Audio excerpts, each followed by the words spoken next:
हे guys good morning. तर मला आज भेटलं माझं बर्थडे गिफ्ट जे पेंडिंग होतं माझ्या प्रोजेक्ट पार्टनर्सकडनं. सो मला याचा काहीच आयडिया नव्हता. आता गिफ्ट काय होतं यासाठी पूर्ण व्लॉग नक्की बघा. सो मी सकाळी उठलेली, ब्रेकफास्टमध्ये मी ॲपल खाल्लेलं आणि आज मी जाणार होते गाडीने कारण मम्मी, पप्पा आणि दीदी कालच्या व्लॉगमध्ये दिसलंच असेल तुम्हाला की दीदी आलेली होती. सो यांना बाहेर जायचं होतं गावी. सो ही तिघंही सकाळी गेलेली. घरी फक्त मी आणि माझा भाऊ होता. माझा भाऊही सकाळी रनिंगला गेलेला. सो घरात मी एकटीच होती. सकाळी लवकर ब्रेकफास्ट करून मी ठरवलं की मी गाडीवर चालले आणि प्रॅक्टिकल एक्झाम स्टार्ट झालेलं आहे. सो आज पहिला पेपर होता प्रॅक्टिकलचा. अजून 2 असणार. म्हणजे 3 दिवसात संपणार आहे हे. सो बाय द वे आता इथून स्टार्ट करते मी व्लॉग. पेपर वगैरे देऊन आलेली. खूप छान गेलेला. सिंपल होता ॲज युजुअल. त्याच्यानंतर ॲज युजुअल भाई कॉन्फिडन्स बघताय तुम्ही कॉन्फिडन्स?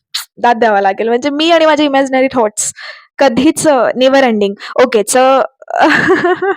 ॲक्चुअली मला क्लिप बघून हसू आलेलं. म्हणजे मी कुठे काय आय डोंट नो. मी माझ्या हिरामध्ये राहते. म्हणजे लिटरली काम करने जाती हूँ, कांड हो जाता. अशी ही राईम माझ्यासाठीच असेल मला तरी असं वाटतं. बरं असो, खूप झाली बडबड. तर माझे जे प्रोजेक्ट पार्टनर्स यांनी माझ्यासोबत इतका मोठा गेम खेळला.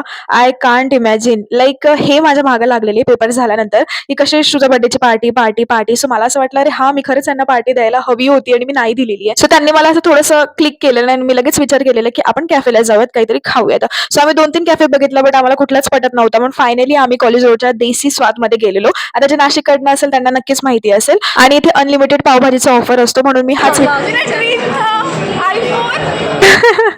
गाईज मला परत क्लिप बघून हसू येतंय. लिटरली म्हणजे माझे ड्रामे बघताय. मला आता याच्यामागे काहीच नव्हतं माहिती, की यांचा हा एवढा मोठा प्लॅन आहे. लाइक यांना मला गिफ्ट द्यायचं होतं म्हणून यांचं चाललं होतं, की आम्हाला पार्टी पाहिजे आणि पोटभर पावभाजी खाल्ल्यानंतर यांनी मला हे गिफ्ट दिलेलं आणि या मागच्या क्लिपमध्ये जो मी ड्रामा केला ना iPhoneचा, तो मी मुद्दामून केला होता कारण त्याची पॅकेजिंग सेम iPhoneसारखी होत होती. iPhone न असता तो एक परफ्यूम होता आणि लास्ट टाईम त्याची फ्रेग्रन्स मला खूप आवडली होती. पण मी तो परफ्यूम तिथेच विसरली. बट ह्या लोकांनी ते आठवण ठेवलेलं, की ते मला आवडलेलं आणि त्यांनी ते मला ॲज अ गिफ्ट म्हणून दिलेलं. मला याचा खूप आनंद झाला, की त्यांना स्टिल रिमेंबर होतं, की मला ती गोष्ट आवडलेली पण मी ती घेतलेली नाही, तर हिला तीच गोष्ट गिफ्ट म्हणून द्यावा.